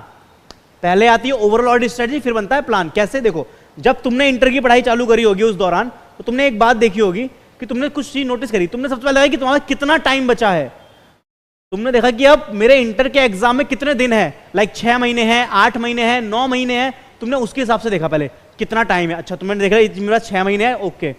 अब तुमने देखा कि 6 महीने हैं, तो अब मैं इनमें से कौन कौन से सब्जेक्ट ऐसे हैं जो मैं खुद से कर सकता हूं और किसकी मुझे क्लास लेनी पड़ेगी, टोटल कितने सब्जेक्ट हैं, वो सब तुमने देखा इसके अंदर। तुमने कहा स्कोप कितना है, कितने सब्जेक्ट हैं, 6 सब्जेक्ट हैं। जी हाँ, चलो स्कोप देख लिया तुमने, 6 सब्जेक्ट है। दायरा कितना है ना, क्या दायरा है इंटर में पढ़ाई का मेरा, तुमने देखा, ओके, ओहो 6 सब्जेक्ट हैं जी, 6 सब्जेक्ट है। अच्छा, दायरा समझ आएगा, 6 सब्जेक्ट है। और कहाँ किसी क्लास कहाँ अवेलेबल है, तुमने वो सब पता करा, ठीक है। टाइम देखा 6 महीने। उसके बाद तुमने क्या देखा, अब तुम्हें देखना है कि क्लास किससे लेनी है। तुमने पता करा, डायरेक्शन ली, गाइडेंस ली, अपने सीनियर से पूछा, तुमने रिसर्च करी, तुमने डेमो लेक्चर देखे यूट्यूब पे, तुमने और पता करा इधर उधर। उसके बाद तुमने चीजों को देखा पहले आगे चल के। तो सबसे पहले क्या करा तुमने, स्ट्रेटेजी के अंदर 3 काम करते हैं जनरली हम। क्या करते हैं, स्कोप तय करते हैं कि मेरा स्कोप कितना रहने वाला है, कि मेरे पास कौन कौन से सब्जेक्ट हैं, कितने सब्जेक्ट हैं, कितने दिन में मेरे को पढ़ाई करनी है, टाइम डिसाइड करता हूं। और फिर मैं डायरेक्शन लेता हूं कि किन की क्लास मेरे को करनी है, किन की क्लास मैं नहीं लेना चाहता, किसको मैं सेल्फ स्टडी कर लूंगा, किस कौन से सब्जेक्ट ऐसे हैं। ये क्या करोगे, डायरेक्शन लोगे, गाइडेंस लोगे, किसी सीनियर से, अपने टीचर्स से, बाकी लोगों से रिसर्च करोगे, डेमो लेक्चर देखोगे, अलग अलग टीचर होगे, फिर समझ आएगा, अरे हाँ ठीक है, ये ऐसे हैं, ये ऐसे हैं, ओके, मैं इनके साथ कनेक्टिविटी बन रही है, मुझे इनका समझ आता है। तो ऐसे करके, ठीक है। तो ऐसे करके हमने क्या देखा, स्कोप, टाइम एंड डायरेक्शन। तो ओवरऑल स्ट्रेटजी के अंदर 3 बातें क्या आ गई, एसटीडी। ओवरऑल ऑडिट स्ट्रेटजी के अंदर हम क्या स्टैब्लिश करते हैं, ओवरऑल स्ट्रेटजी के अंदर हम एसटीडी बनाते हैं। क्या बनाते हैं, एसटीडी बनाते हैं। एसटीडी बोले तो स्कोप, टाइम एंड डायरेक्शन। क्योंकि समझना काफी नहीं है, मेरे को ये वर्ड्स भी याद होने चाहिए, क्योंकि मेरे आंसर में ये 3 शब्द नहीं होंगे ओवरऑल ऑडिट स्ट्रेटजी के आंसर में, तब तक आईसीआई नंबर नहीं देगा। तो उसके लिए मैं क्या करूंगा, मैं देखूंगा ओवरऑल ऑडिट स्ट्रेटजी के अंदर मैं क्या बना रहा हूं, मैं बना रहा हूं एसटीडी। तो एसटीडी का मतलब scope, time and direction, okay, समझ आया। तो overall audit strategy set, overall audit strategy क्या करती है, सेट करती है। क्या करती है भाई, सेट करती है। क्या सेट करती है, एसटीडी। तो एसटीडी सेट हो गई हमारी, okay, of the audit. Audit की एसटीडी सेट हो जाती है यहां पे। And guides the development of the more detailed audit plan. और यही एसटीडी हमें क्या करती है, गाइडेंस देती है, किसके लिए, डिटेल ऑडिट प्लान के लिए। तो ओवरऑल ऑडिट स्ट्रेटजी तो बना ली हमने एक ब्रॉड टर्म, उसके अंदर अब हम डिटेल में बनाएंगे प्लान कि अच्छा ठीक है, मेरे पास ये समय आ गया, ये टाइम है, ये मेरे 6 सब्जेक्ट हैं, मेरे समझ आएगा किससे क्लास लेनी है, कहां से पढ़ना है मेरे को, कौन सी सेल्फ स्टडी करनी है, मैंने बना लिया।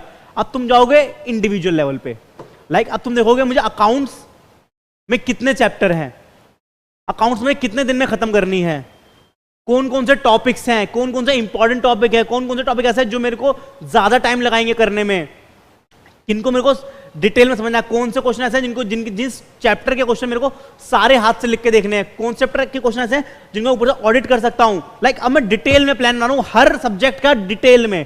लाइक ऑडिट का, अकाउंट्स का हो गया, फिर लॉ का देख रहा हूं कितने सेक्शन हैं, कितने चैप्टर हैं, कौन कौन से एक्ट पढ़ने हैं मेरे को इसमें, तो वो डिटेल में जब मैं जा रहा हूं उसके, तो वो क्या हो गया, audit plan. Like same tax में क्या डीटी है, आईडीटी है, दोनों कितने कितने मार्क्स का है, डीटी में इतने नंबर के लिए मेरे को इतने सारे चैप्टर पढ़ने हैं, आईटी मेरे को जीएसटी के अंदर ये पढ़ना है, ये टॉपिक्स पढ़ने हैं। तो लाइक इसको कैसे मुझे इकट्ठा करना है, कितने दिन में खत्म करना है, कैसे क्लास लेनी है, रिवीजन कैसे करनी है, फिर मेरे को एग्जाम से पहले मेरा कितने रिवीजन हो जाने चाहिए, तो वो डिटेल में जब मैं देख रहा हूँ। ऑडिट की बात करो, same goes with the audit, cost, FMSM, हर सब्जेक्ट के साथ। तो ये तो बात हुई तुम्हारी पढ़ाई की। तुम अपनी पढ़ाई में भी जब करते हो तो पहले ओवरऑल स्ट्रेटजी बनाते हो, फिर उसको प्लान में कन्वर्ट करते हो। क्योंकि एक होता है मेरा ब्रॉड टर्म, क्या है स्ट्रेटजी, क्या होगी मेरी, कि मेरे को ठीक है अपने एग्जाम से पहले मेरे को सारी क्लास खत्म करनी है, मेरे को ये टाइम है मेरा और मैं ऐसे ऐसे करने वाला हूं, ठीक है, ये सब मेरा हो जाएगा। लेकिन जब मैं उसको डिटेल में करने बैठूंगा और मैं देखूंगा कैसे करना है मेरे को, हर एक सब्जेक्ट को मैं डिटेल में कैसे करूं और कितनी बार रिवाइज करना है मुझे, किस सब्जेक्ट को, कौन सा सब्जेक्ट ज्यादा रिवीजन मांगे, कौन सा कम मांगे, किसमें मुझे हाथ से लिख के प्रैक्टिस करनी है, किसमें मुझे रिटन प्रैक्टिस भी करनी है, तो टेस्ट कब लिखने हैं मेरे को, एमटीपी कितनी सॉल्व करनी है, आरटीपी कितनी सॉल्व करनी है, पीवाईक्यू देखने हैं, कितने पेपर करने हैं पीवाईक्यू। तो मैं डिटेल में घुस गया उस जगह पे, शेड्यूल बना लिया मैंने डिटेल में कि अच्छा मैं एक हफ्ते तक सिर्फ अकाउंट्स ही पढ़ूंगा, सुबह 5 बजे उठूंगा, रात को 12 बजे तक पढ़ता रहूंगा, इस टाइम मेरा ये काम रहेगा, इस टाइम मैं ये करूंगा, इस टाइम मैं ये चैप्टर पढ़ूंगा, इस टाइम ये चैप्टर पढ़ूंगा, इस टाइम मैं ब्रेक लूंगा, खाना खाऊंगा, सो जाऊंगा, फिर उठूंगा, फिर मैं ये चैप्टर पढ़ूंगा, फिर मैं थियरी पढ़ूंगा, लाइक सब कुछ डिटेल में। तो वो हो गया audit plan.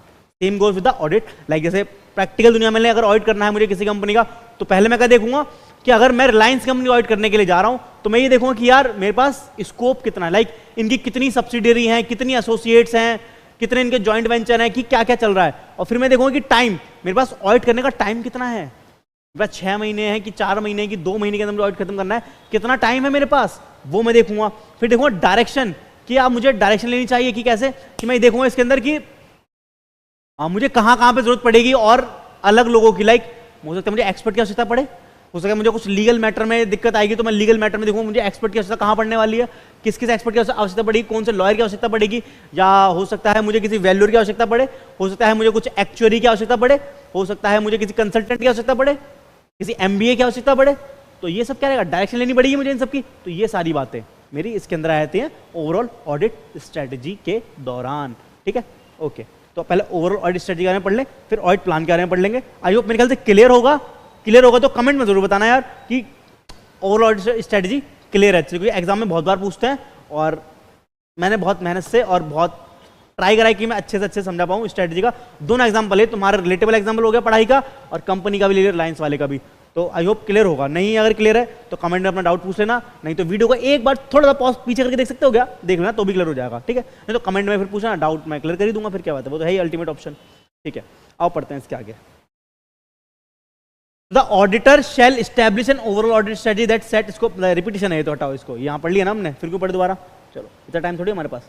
The process of establishing the overall audit strategy assist the auditor, जो audit strategy overall audit strategy को एस्टैब्लिश करने की जो प्रोसेस है वो क्या करती है, असिस्ट करती है। क्या करती है भाई साहब, असिस्ट करती है ऑडिटर को, क्या करने के लिए, डिटरमाइन करने के लिए, subject to the completion of auditors risk assessment procedure such matter as. तो देखो डिटरमाइन करने के लिए, क्या डिटरमाइन करने के लिए, कुछ मैटर। देखो ये मैंने पिछले क्लास में बताया था कि जब ऐसे कॉम में आता है तो ध्यान से पढ़ना होता है कि यहाँ पे ये प्रोसेस ये असिस्ट कर रही है, हेल्प कर रही है ऑडिटर की, कहाँ पे क्या डिटरमाइन करने के लिए, कुछ मैटर। कौन से मैटर, वो ये रहे मैटर। ठीक है, ये सेपरेट है, इसको तुम बाद में पढ़ सकते हो और पहले ही पढ़ सकते हो। चलो भाई, चलो अब आ जाओ। द रिसोर्स, कौन कौन से मैटर हैं जो ओवरऑल ऑडिट स्ट्रेटजी हेल्प करती है डिटरमाइन करने में। तो पहला मैटर डिटरमाइन होता है ऑडिटर के द्वारा ओवरऑल ऑडिट स्ट्रेटजी बनाने से, क्या, resource to deploy, the resources to deploy for specific audit areas such as the use of appropriately experience team member for high risk areas और the involvement of expert on complex matter. ये कहता है जब हम overall audit strategy बनाते हैं तो यहाँ पे हमें ये पता लगता है कि हम अगर किसी रिलायंस कंपनी ऑडिट करने जा रहे हैं तो इसके अंदर कौन कौन लोग शामिल होंगे, कौन कौन लोग शामिल हो सकते हैं जिनकी मुझे आवश्यकता पड़ेगी। लाइक हो सकता है कि मुझे हाईली क्वालिफाइड लोगों की आवश्यकता पड़े, CS चाहिए मुझे, आर्टिकल चाहिए मुझे, कुछ नंबर की बात नहीं कर रहा है कितने नंबर चाहिए, कितने CA कितना आर्टिकल चाहिए, नहीं, वो दे रहा है कि कौन कौन लोग लगेंगे मेरे को CA लगेंगे, मेरे को आर्टिकल भी लगेगा, मेरे को एक्सपर्ट भी लगेगा, मेरे को एडवोकेट भी लग सकता है। तो लाइक इसमें ये पता लगा रहा हूँ कि हाई रिस्क एरियाज हैं तो ये सब लोग लगेंगे। लेकिन अगर मुझे लग रहा है कि यार छोटी कंपनी है या छोटा ऑडिट है तो जरूरत ही नहीं मेरे को एक्सपर्ट की, जरूरत ही नहीं है मेरे को किसकी, क्वालिफाइड चार्टर्ड अकाउंटेंट की, चल मेरा आर्टिकल ही कराएगा भाई ये तो काम, तो लाइक इनसे करवा लेते हैं। तो ये डिटरमाइन होता है यहाँ पे फर्स्ट पॉइंट में। Clear, okay. Second, the amount of resource to allocate. अब यहां बात आती है जो तुमने ऊपर डिटरमाइन करा है ना कि कौन कौन लोग लगेंगे, तो यहां पे अब ये भी डिटरमाइन हो जाता है कि कितने लोग लगेंगे। हो सकता है मेरे को 5 CA लगे, हो सकता है मेरे को 6 आर्टिकल लगे अगर मैं रिलायंस कंपनी ऑडिट करने जा रहा हूं, और हो सकता है मेरे को 2 लॉयर लगे, या मेरे को 2 वैल्यूअर लगे, या 1 मेरे को MBA लगे, तो डिपेंड करता है। तो कितने लोग मेरे को आवश्यकता पड़ेगी। तो पहले वाले पॉइंट में क्या बताया उसने कि किस किस की आवश्यकता पड़ने वाली है, दूसरे में क्या बताया कि कितने लोगों की आवश्यकता पड़ने वाली है जब आप ऑडिट करने के लिए जा रहे हैं। ठीक है, ओके, पूरा कंप्लीट कर लेते हैं। सेकंड पॉइंट आ जाओ, छोड़े क्यों। The amount of resource to allocate to specific audit areas, किन किन स्पेसिफिक ऑडिट एरियाज में किस किस कितने लोगों की आवश्यकता पड़ेगी। हो सकता है मेरे को जब मैं लाइबिलिटी चेक कर रहा हूं तो हो सकता है मेरे 2 आर्टिकल ही ये काम कर ले, हो सकता है जब मैं एसेट्स चेक कर रहा हूं तो वहां पे मैं 3 आर्टिकल को लगाऊं, हो सकता है कोई अगर फाइनेंशियल रेलिवेंट मैटर है तो वहां पे मैं किसी क्वालिफाइड CA को लगाऊं। ये वाली बात है। ठीक है, स्पेसिफिक ऑडिट एरियाज में डिपेंड करता है कि कितने लोग हो सकता है लगने वाली है वहां पे। Such as the number of team member assign to observe the inventory count. Example है कि इन्वेंट्री काउंट के लिए कितने लोग को भेजें, 1 को भेजें, 2 को भेजें, at material location. The extent of review of other auditors work in the case of group audit. और अगर ग्रुप ऑडिट है, लाइक अगर रिलायंस जैसी कंपनी ऑडिट में अकेला तो नहीं कर पाऊंगा, लाइक मेरी अकेली फर्म तो नहीं कर पाएगी, तो मेरे साथ हो सकता है मुझे 2 फर्म और लगे, 2 ऑडिट फर्म और लगे, तो मैं देखूँ भाई अच्छा ठीक है इन लोगों ने कैसा काम करा है, तो उसका रिव्यू करना पड़ेगा मेरे को, है ना। 2 ऑडिट फर्म ने काम करा है, देखते हैं इन्होंने क्या करके आए हैं ये लोग, तो वो रिव्यू करना पड़ेगा। और the audit budget in hour to allocate to high risk areas, audit का ही बजट बनेगा ना, क्योंकि अगर ऑडिट करना कोई छोटा काम है नहीं, बड़ा काम है, तो पैसा भी इन्वॉल्व होगा, टाइम भी इन्वॉल्व होगा, तो मुझे देखना पड़ेगा कि कितना कॉम्प्लेक्स मैटर है या कितना स्पेसिफिक एरियाज है, कौन से ऐसे स्पेशल एरियाज है जहां पे ज्यादा टाइम लगेगा, ज्यादा कॉस्ट आ सकती है मेरी, तो वो भी तो डिटरमाइन करना पड़ेगा ना। अगर लगता है रिलायंस की हमने ऑडिट करने जा रहे हैं, फाइनेंशियल मैटर का ऑडिट करना है जाकर के, तो ज्यादा पैसा लगेगा, ज्यादा टाइम लगेगा, और कोई छोटी कंपनी ऑडिट है तो अभी फटाफट से हो जाएगा, कम लोग जाओ, कॉस्ट भी कम लगेगी, टाइम भी कम लगेगा। तो बजट आवर, ठीक है, देखो बोलो इसने budget, audit budget in hours, तो कितने घंटे मेरे को बचा के चलना है, बजट बना के चलना होता है उसका भी, तो वाली बात कर रहा है। और कॉस्ट तो है ही, हर जगह लगती है। तो when these resource are to be deployed such as whether at an interim audit stage और की कट ऑफ डेट्स, क्या बोल रहा है कि चलो हमने ये डिटरमाइन कर लिया कि मुझे कौन कौन लोग लगने वाले हैं और कितने लोग लगने वाले हैं, अब मैं जब ऑडिट करने भेजूं किसी को तो किस डेट पे भेजूं, इस रिसोर्स को कब भेजूं भाई, कब बोलूं मैं अपने टीम वालों से चलो भाई जाओ करके ऑडिट, तो वो डेट क्या होगी वो भी डिटरमाइन करनी पड़ेगी मुझे। ओवरऑल ऑडिट स्ट्रेटजी का टाइम की बात हुई थी ना ऊपर एसटीडी में, टाइम की बात कि किस टाइम पे भेजना है, क्या की कट ऑफ डेट पे भेजना है, क्या की कट ऑफ डेट क्या होती है, लाइक जैसे कि तुम कह सकते हो किसी भी क्वार्टर एंडिंग डेट, की कट ऑफ डेट जो कुछ इंपॉर्टेंट डेट्स होती है ना जहां पे कोई चीज चेंज हो रही होती है, लाइक की cut off date, cut off आ रही होती है, जैसे कि क्वार्टर 1 खत्म हुआ, चलो क्वार्टर 2 चालू हो रहा है, तो उस दौरान भेज सकते हैं क्या, या 6 मंथ एंड हो गया, ऐसा कोई भी डेट हो सकती है की कट ऑफ डेट, ठीक है। तो ये वाली बात हो गई। लास्ट पॉइंट में क्या बोला, how such resource are manage direct and supervise, लो कि इस रिसोर्स को हम कैसे मैनेज डायरेक्ट और सुपरवाइज करेंगे वो भी हमें डिटरमाइन करना होता है।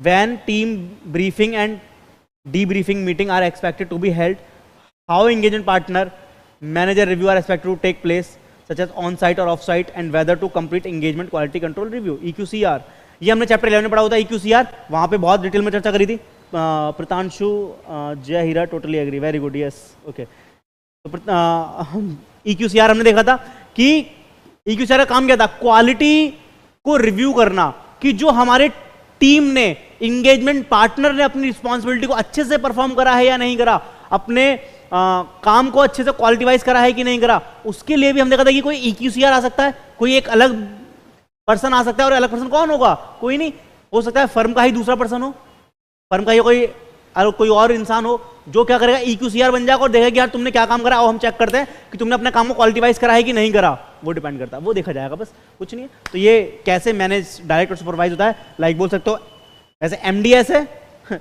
How resource are MDS, but MSD भी बोल सकते हो, कोई दिक्कत वाली बात नहीं है, ठीक है। तो but manage direct and supervise, okay. तो मेरा ये वाला पॉइंट जो था ओवरऑल ऑडिट स्ट्रेटजी का, जिसके अंदर मैंने क्या सीखा कि कौन कौन से मैटर या कैसे कैसे मैटर को डिटरमाइन कर सकते हैं हम, ठीक है, शाबाश। चलिए अब factor to be taken into consideration by auditor for establishing audit strategy, जब हम ओवरऑल ऑडिट स्ट्रेटजी को, जब हम ओवरऑल ऑडिट स्ट्रेटजी को बना रहे हैं, एस्टैब्लिश कर रहे हैं, उस समय मैं किन किन फैक्टर्स को कंसीडर करूं, मैं किन किन फैक्टर को कंसीडर करूं, ये भी तो मुझे पता होना चाहिए। और ये टोटल 5 फैक्टर होने चाहिए, और 5 फैक्टर ही हैं ये, देखो 1 2 3 4 5, ठीक है, ये 5 फैक्टर हैं। तो मुझे ये 5 फैक्टर कंसीडर करने होते हैं जब मैं ओवरऑल ऑडिट स्ट्रेटजी को बना रहा हूं, ठीक है। एक बार मुझे रिवाइज करवा दो, ये प्लानिंग की बात कौन सा ऐसे करता है, ऐसे कौन सा, ऐसे 300, नाम क्या है इसका, planning of audit planning of audit of financial statement, है ना, सीधी बात है, ठीक है। चलो भाई आगे चलते हैं। अब कौन कौन से फैक्टर कंसीडर करने मेरे को ये देख लेते हैं। Auditor shall take following factor into consideration while establishing audit strategy. पहली बात तो ये, आइडेंटिफाई द कैरेक्टरिस्टिक्स। अब देखो ये जो 5 पॉइंट हैं, हो सकता है ये 5 पॉइंट एक साथ पूछ ले, बट जिसके चांस कम है, ऐसा बचपन में होता था हमारे साथ। अब इस कोर्स में क्या है, वो किसी भी पॉइंट के ऊपर केस स्टडी बना देगा और जो पॉइंट है ये लिखने को कह देगा। तो ऐसे हर पॉइंट में सब पॉइंट्स हैं, देखो ऑलमोस्ट, ठीक है। तो अब मुझे अंदर की बात भी बताओ और बाहर की बात भी बताओ, तो आओ देख ले अंदर की बात क्या है। तो पहले क्या करेंगे, identify the characteristics of audit engagement that define it's scope.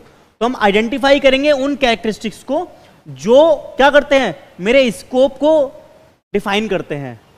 क्या करेंगे, उन फीचर्स, उन कैरेक्टरिस्टिक्स को आइडेंटिफाई करेंगे कि जो मेरे स्कोप को, एंगेजमेंट के स्कोप को, लाइक एंगेजमेंट के दायरे, बाउंड्री को डिफाइन करता हो। तो उन्हें क्या करना है, मुझे आइडेंटिफाई करना है। क्या करना है, आइडेंटिफाई करना है। चलिए अब देखते हैं। देखो बहुत सिंपल सिंपल पॉइंट है, कैसे पता चलेगा और कौन कौन से कैरेक्टरिस्टिक्स हैं, ये तुम्हें आते हैं। मजे की बात है, तुम्हें आते हैं। जनरली चैप्टर 1 चैप्टर 11 में बहुत गोट गोट के हमने चीजें देखी हुई हैं, तो यहाँ एक बार रिवाइज हो जाएगा तो मजे आ जाएंगे तुम्हारे भी। It is important for auditor to identify scope of engagement. हाँ हाँ इंपॉर्टेंट तो है ना, स्कोप ही नहीं पता होगा तो कैसे। और स्कोप को हम जब एंगेजमेंट लेटर भेजते हैं तब उसमें भी मेंशन करते हैं, तो स्कोप तो बहुत जरूरी है। ठीक है, only a well defined scope can lead to establishment of sound audit strategy. जब तक स्कोप ही अच्छे से नहीं डिटरमाइन होगा, स्कोप ही अगर अच्छे से क्लियर नहीं होगा, तब तक हम स्ट्रेटजी बना पाएंगे क्या, नहीं बना पाएंगे। तो ये बोला है। तो there are many characteristics of engagement defining its scope. तो बहुत से ऐसे कैरेक्टरिस्टिक्स हैं जो ये डिफाइन करते हैं हमारे स्कोप को। तो कुछ आर एज अंडर। तो देखो क्या क्या है, applicable FRF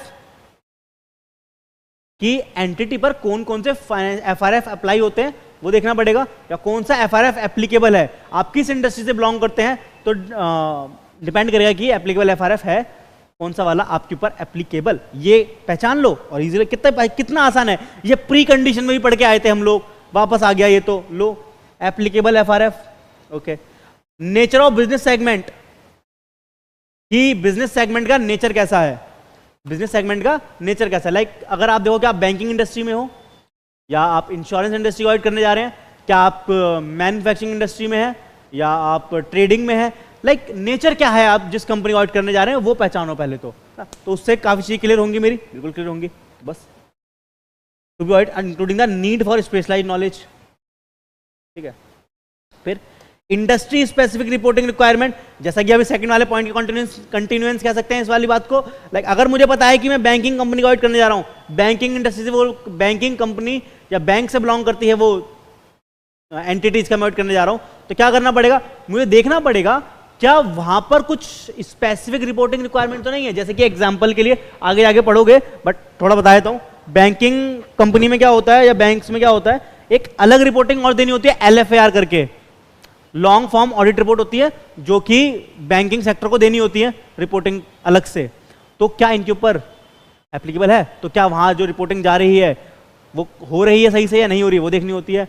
like insurance sector में अलग कुछ रिपोर्टिंग होती होगी, वैसे ही कुछ कुछ होता है।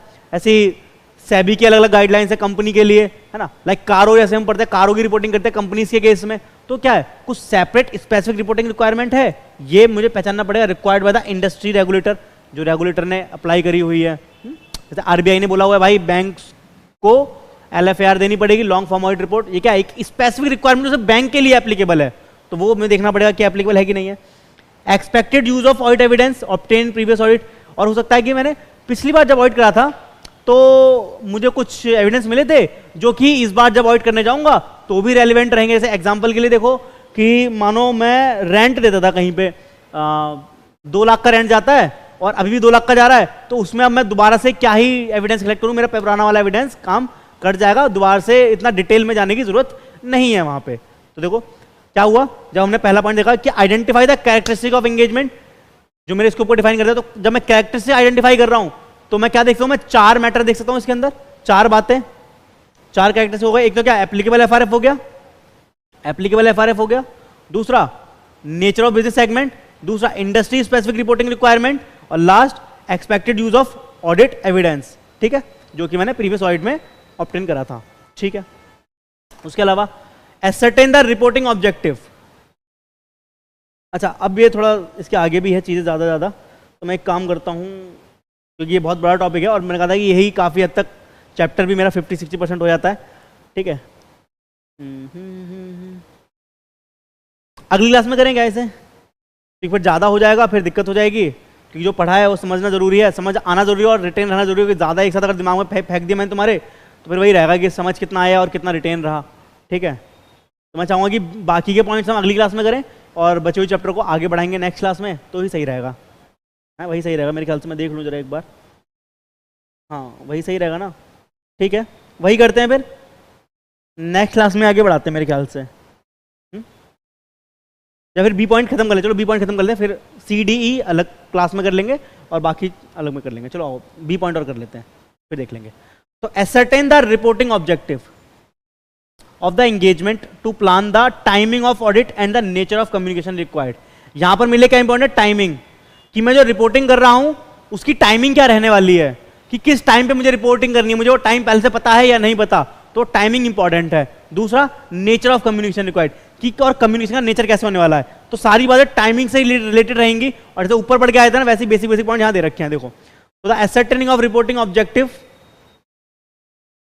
ascertaining of reporting objective of engagement help the auditor to plan timing of different audit procedure, also nature of communication। अब मुझे पता है कि मुझे अगर कोई रिपोर्ट सबमिट करनी है एजीएम से पहले या किसी डेट से पहले, तो मैं क्या करूंगा, उस हिसाब से अपने काम को अंजाम दूंगा, उस हिसाब से प्लानिंग करूंगा, उस हिसाब से एग्जीक्यूशन करूंगा प्लान काम का, से जल्दी से जल्दी चीजें हो पाएंगी और टाइमली मैनर में खत्म हो पाएंगी। तो वही वाली बात है। तो इसके लिए कुछ एग्जाम्पल दिए हुए हैं, जैसे like the entities time table for reporting, कि एंटिटी का टाइम टेबल क्या है रिपोर्टिंग का। अगर एंटिटी कहती है कि हमारी एजीएम होने वाली है, उसके लिए 21 दिन पहले मुझे नोटिस भेजना पड़ेगा, तो मुझे एटलीस्ट 1.5 महीने पहले या 2 महीने पहले रिपोर्ट चाहिए किसी ऑडिट की। तो पहले से पता होगी ना भाई, तभी तो मैं टाइमली मैनर में खत्म कर पाऊंगा अपना audit. Very good. Organisation of meeting, organisation of meeting to discuss the NTE, NT बोल तो nature time and extent of audit work with the management. अगर मुझे मैनेजमेंट के साथ मीटिंग करनी है, होगा, करनी पड़ेगी। अगर ऑडिटर को मीटिंग करनी है किसके साथ, मैनेजमेंट के साथ। क्यों, क्योंकि मुझे nature time and extent discuss करना है।